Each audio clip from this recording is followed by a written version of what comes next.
নমস্কার, কেমন আছেন? আশা করছি ভালো আছেন। আমিও ভালো আছি। শিবটারার একটা ব্লকে আপনাদের স্বাগত।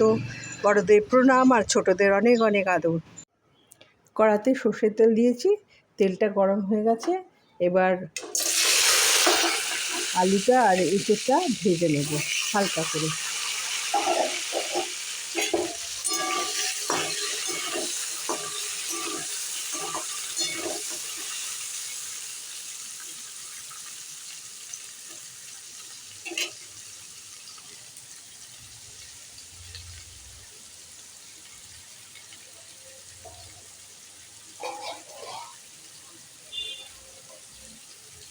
একটু চাপা দিয়ে দেবো, চাপা দিয়ে ভেজে নেব।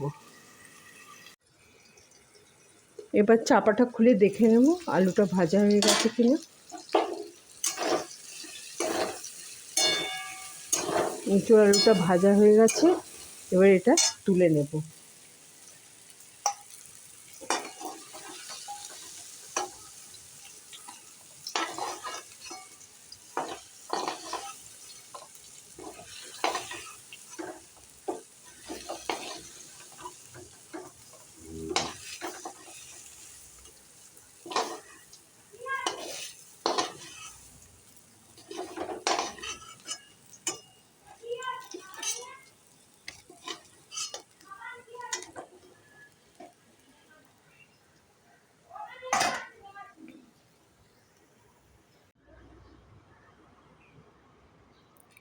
কড়াটা একটু তেল দেব।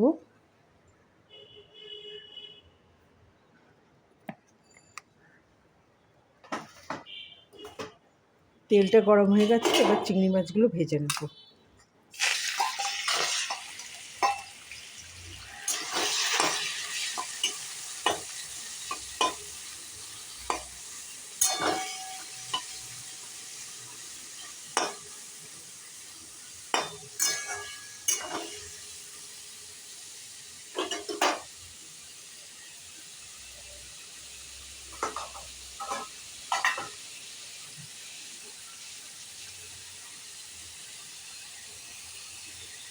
এবার চাপা দিয়ে চিংড়ি মাছগুলো ভেজে নেব। এবার চাপা খুলে চিংড়ি মাছগুলো দেখে নেব ভাজা হলো কিনা।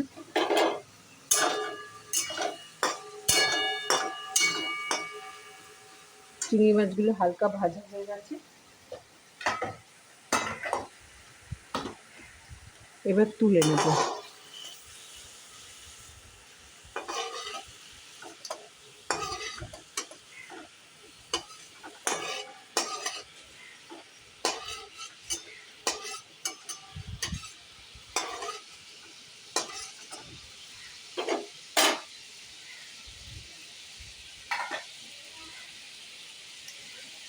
এবার এই তেলে রসুন, পেঁয়াজ, আদা, টমেটোটা দিয়ে দেবো, দিয়ে কষতে থাকবো।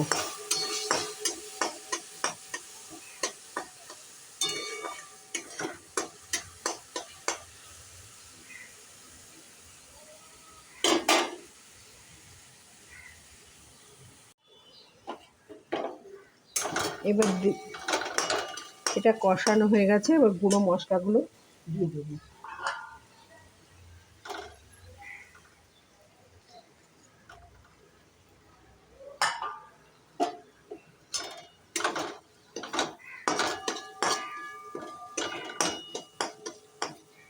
এবার একটু সামান্য জল দিয়ে দেবো, জল দিয়ে মশলাটাকে কষিয়ে নেব।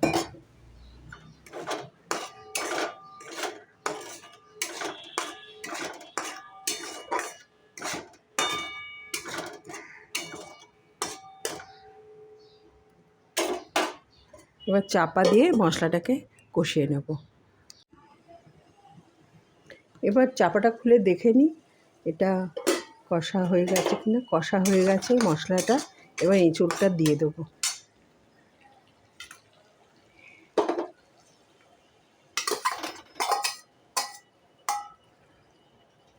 এঁচোড়, চিংড়ি মাছ দুটোই দিয়ে দেবো, দিয়ে কষিয়ে নেব।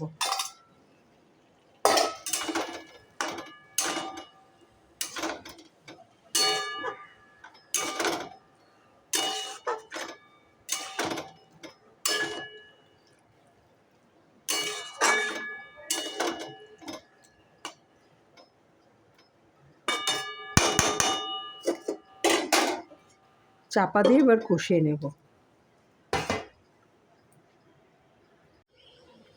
এবার চাপাটা খুলে দেখে নেব কষা হয়েছে কিনা।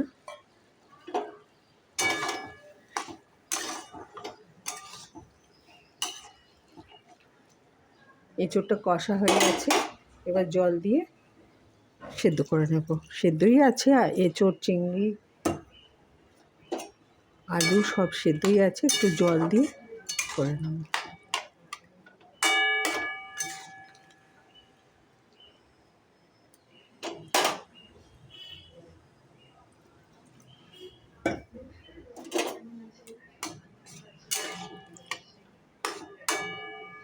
একটু চাপা দিয়ে এটা ফুটিয়ে নেব।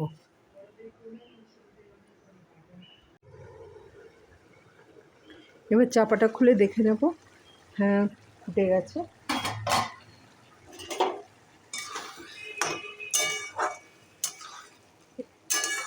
একটু গ্রেভি রেখেছি, এটা থাকবে। এবার ঘি গরম মশলা দিয়ে নামিয়ে নেব।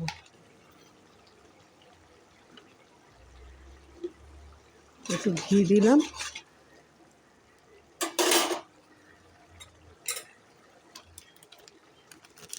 একটু গরম মশলা দিলাম,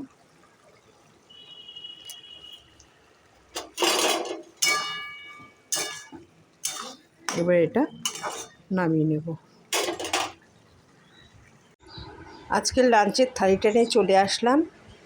কুমড়ো ভাতে, ঢ্যাঁড়স ভাতে, ভাত, এঁচোড় চিংড়ি আর মাছের ঝাল।